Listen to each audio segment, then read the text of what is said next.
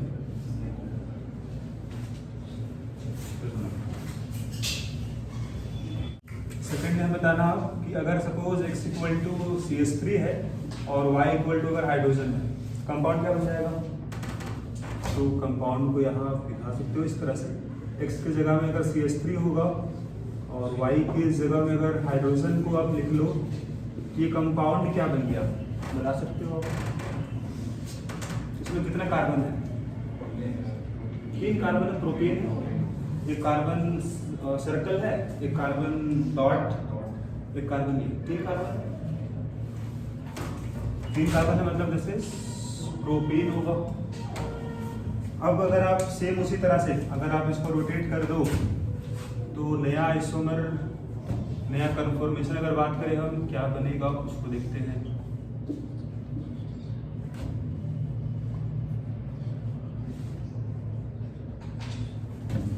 फिर से रोटेट कर दिए हम 60, तो नया जो बन जाएगा आपका कन्फर्मेशन,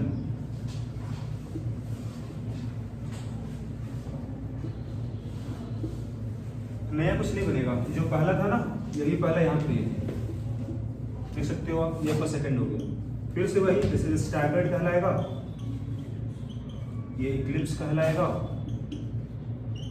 फिर से स्टैगर्ड ही बन गया, और अगर फिर घुमाओगे आप इक्लिप्स ही बन जाएगा। जो हम डिस्कस किए अबाउट इथेन, वही इसके लिए बिल्कुल सेम उसी तरह का डिस्कशन होगा। तो यहाँ भी ग्राफ कुछ इस तरह का बनेगा, एक सबसे कम स्टेबल आपका इक्लिप्स हुआ, सबसे ज़्यादा स्टेबल हो गया स्टैगर्ड, उसके बीच में बहुत सारा बनेगा, तो सारा हमें दिखाया गया है। अगर आप मान लो यहाँ पर नेक्स्ट हम जो थर्ड बताए हैं, x equal to suppose CS2 CS3 है और y अगर सपोज हाइड्रोजन है, कि कंपाउंड क्या बन जाएगा? कि कंपाउंड बन जाएगा ब्यूटेन। यहाँ पर क्या बोला गया, जैसे CH2 CS3 इसके जगह में और इसके जगह में तो हाइड्रोजन है, तो यहाँ भी अगर रोटेट कर दो तो नया क्या बनेगा? यहाँ तो वही रहेगा, जैसे CH2 CS3 ये बन गया, और नेक्स्ट हो जाएगा CH2 CS3 ये बन जाएगा। फिर से यहाँ कुछ नया नहीं बनने वाला है, जो इथेन का था उसी तरह से प्रोपेन का भी बना, उसी तरह से ब्यूटेन का भी बना।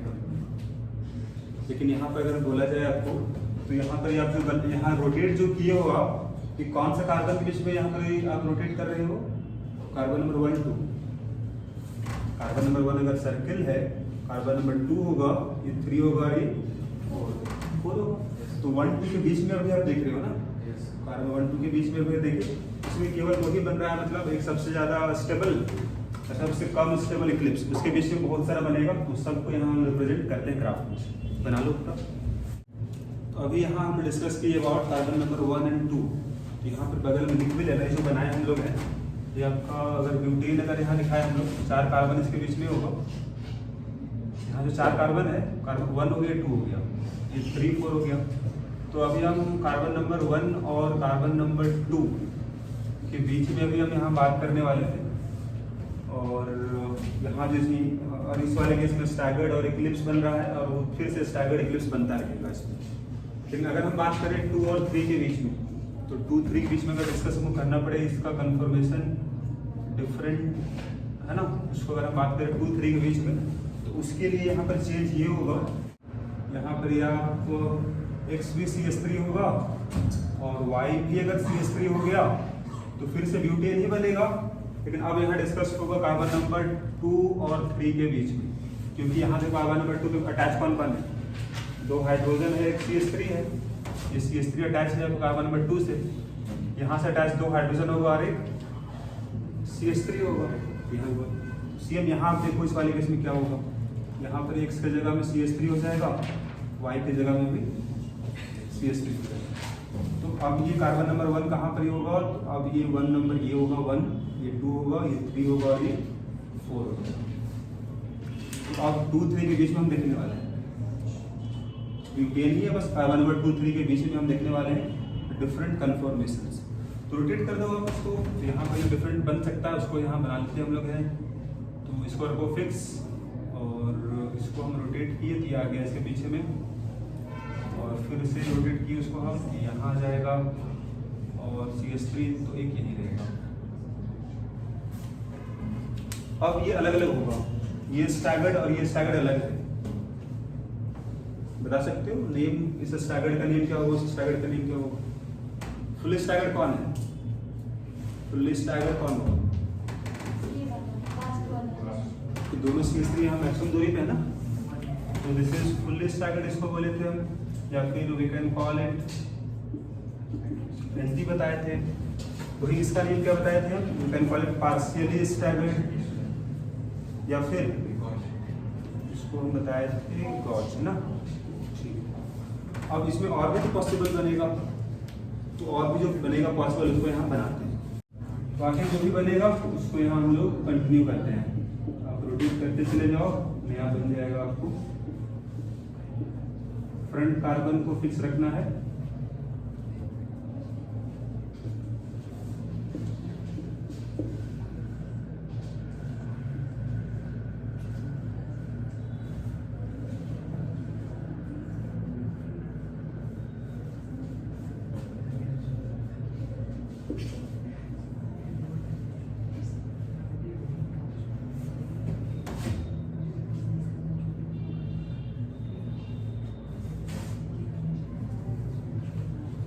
तो अगर यहाँ देखिए आप लोग तो CH3 कहाँ चला गया होगा, तो ये CH3 तो यहाँ फिक्स जो है, पहले उसको हम लोग बना लेते हैं।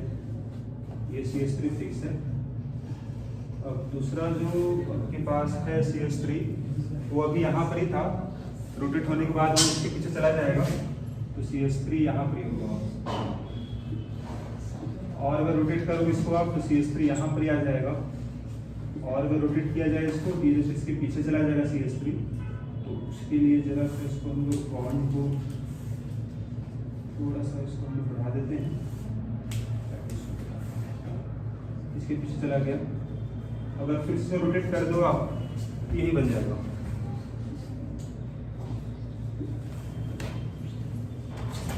देख लीजिए सारा बन जाएगा इसमें। अब जो नेम बताए थे सारा नेम यहाँ लिख लो बगल में आप,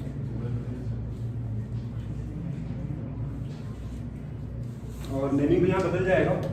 ये 1 2 3 हो जाएगा, जैसे 4 नंबर हो जाएगा, ये 5 होगा, ये आपका 6 हो जाएगा। नेमिंग भी यहाँ सब लिख लोगे आप बगल में। ये इक्लिप्स हो गया, दिस इज पार्शियली इक्लिप्स कहलाएगा, partially Eclipse. This is partially staggered है, पार्शियली staggered होगा, and this is fully eclipsed।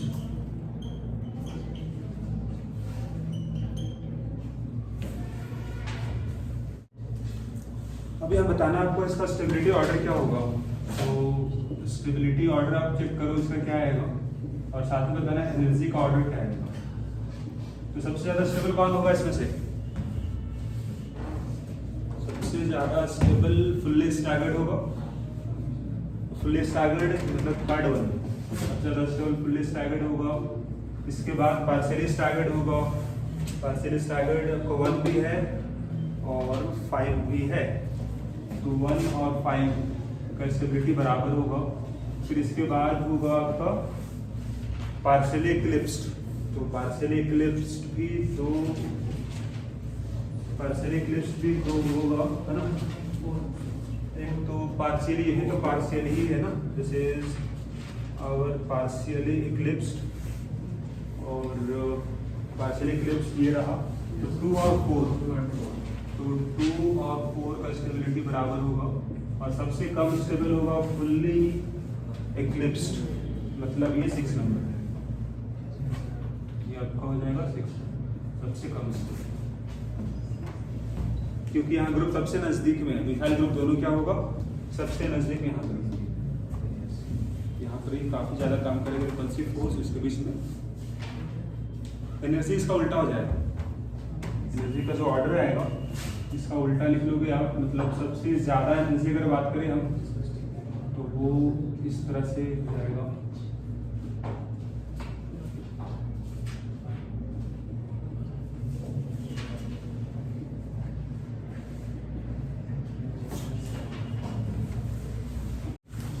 सबसे पहले यहाँ लिख लो आप कि सबसे ज़्यादा स्टेबल जो था ये आपका एंटी था और सबसे कम एनर्जी इसी का होगा, जैसे इसको बोल लेते हैं हम, ठीक है।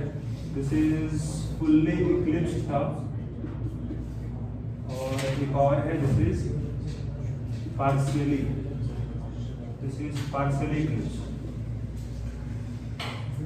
तो अब यहाँ पर ये आपके पास दिखाना इस तरह से होगा, इस तरफ दिखा दो पोटेंशियल एनर्जी होगा, इस तरफ फाई होगा और एंगल दिखा दो आप, यहाँ 0 से स्टार्ट होगा 60, 120,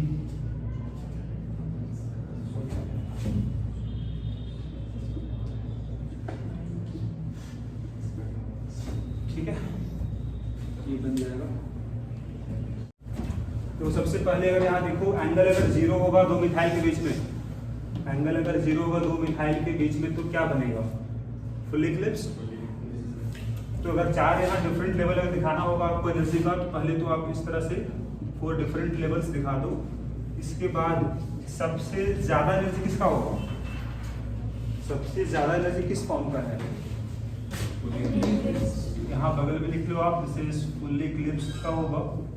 और इसके बाद यहाँ पर लिख दोगे आप, ये पार्शियली के लिए दिखा रहे हैं हम लोग, दिस इज पार्शियली इक्लिप्स। और फिर इसके बाद है दिस इज फिर एंटी है ना। तो बताओ एंगल जब 0 होगा दो मिथाइल के बीच में, दो मिथाइल जो बना है वहां से आप चेक कर सकते हो आप, तो वो क्या बना होगा, वो आपका फुल्ली इक्लिप्स्ड होगा, एनर्जी ऊपर होगा। एंगल जब 60 रोटेट हो जाएगा स्टैगर्ड बनेगा, कौन स्टैगर्ड बनेगा, पार्शियली स्टैगर्ड बनेगा। तो पार्शियली स्टैगर्ड मतलब गॉस बनेगा, मतलब एनर्जी यहाँ आ जाएगा। फिर और घुमा दोगे फिर से बन जाएगा आपका इक्लिप्स। कैसा इक्लिप्स रहा होगा, पार्शियली इक्लिप्स रहा होगा। तो पार्शियली इक्लिप्स रहा होगा मतलब तो ये यहाँ पर दिखा दोगे, पार्शियली और फिर से रोटेट कर दोगे तो फिर बनेगा स्टैगर्ड। कैसा स्टैगर्ड रहा होगा, अब एंगल 180 एंगल हो गया, दो मिथाइल के बीच एंटी हो जाएगा। तो एंटी होगा मतलब तो इसको आप यहाँ दिखा दोगे नीचे, ठीक है ना। फिर उसके बाद फिर घुमा दोगे तो बन जाएगा आपका पार्शियली इक्लिप्स्ड। तो पार्शियली इक्लिप्स्ड बनेगा मतलब ग्राफ फिर से यहाँ आ जाएगा, फिर से रोटेट करोगे तो बनेगा आपका स्टैगर्ड, पार्शियली स्टैगर्ड बनेगा मतलब यहाँ पर ही, ठीक है ना। फिर रोटेट करोगे आप तो फिर बन जाएगा आपका फुल्ली इक्लिप्स्ड बन जाएगा। तो सारा पॉइंट को बस यहाँ मिला देना होगा।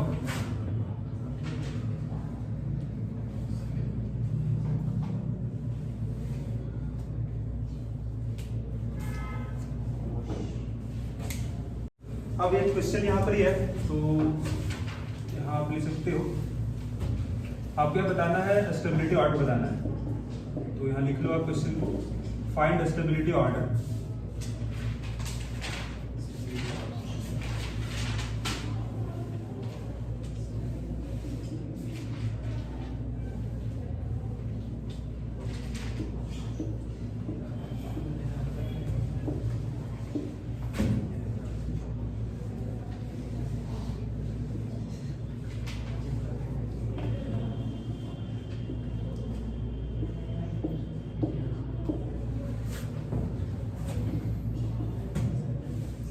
बताना है कि स्टेबिलिटी ऑर्डर क्या आएगा।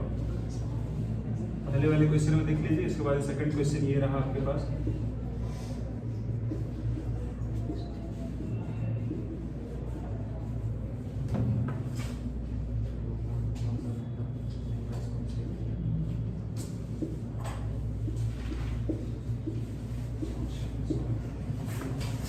हाँ जी, तो क्वेश्चन नंबर 1 देखो, इसमें ज्यादा स्टेबल कौन है, which is more stable, because ये एंटी हो गया ना, दोनों सी से काफी दूर यहाँ पर है, ये एंटी हो गया इसीलिए ज्यादा स्टेबल है। और ये आपका दिस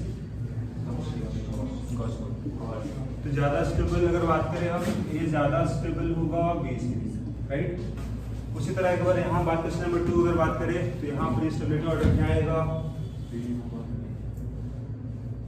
क्या आएगा stability order, B is more stable than A होना चाहिए ना। तो आंसर क्या होना चाहिए आपके पास? D is more stable than B होना चाहिए था, लेकिन ये यहाँ पर गलत आंसर है। इसका रीजन क्या होगा? तो इसके लिए फिर से यहाँ आपको जरूरत पड़ेगा केमिकल बॉन्डिंग का, हाइड्रोजन बॉन्डिंग का। तो हाइड्रोजन बॉन्ड कब बनता है और हाइड्रोजन बॉन्ड होता क्या है? तो नॉर्मली अगर बात करें हाइड्रोजन बॉन्ड के बारे में, तो ये आपका सेकेंडरी बॉन्ड होता है। प्राइमरी बॉन्ड क्या होता है? कोवेलेंट और आयनिक, मतलब पहले एटम बीच में बॉन्ड बनता है।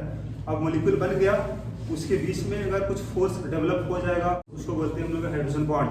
डेवलप कब होता है? अगर एक के पास सपोज तीनों में से कोई अगर एक होगा, फ्लोरीन, ऑक्सीजन, नाइट्रोजन, जो बहुत ही ज्यादा इलेक्ट्रोनेगेटिव एलिमेंट है, अगर एक मॉलिक्यूल के पास अगर ये है और दूसरे के पास या फिर बगल में अगर मान लेते हैं हाइड्रोजन है जो जुड़ा हुआ है इसी तीनों में से किसी एक से,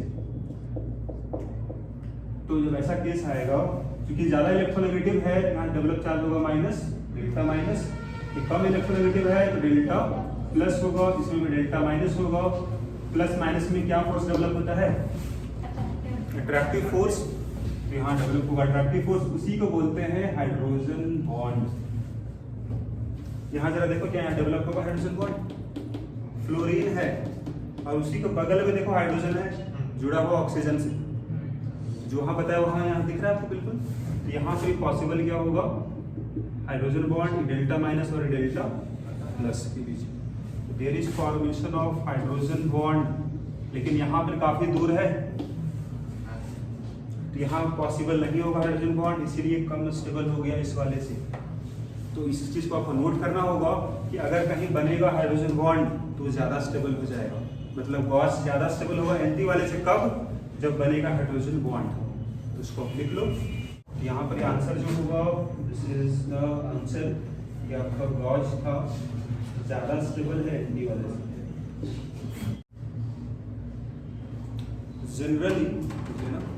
generally anti form is more stable. Generally, anti-form is more stable than gauge. Generally, anti-form is more stable than gauge. But if there is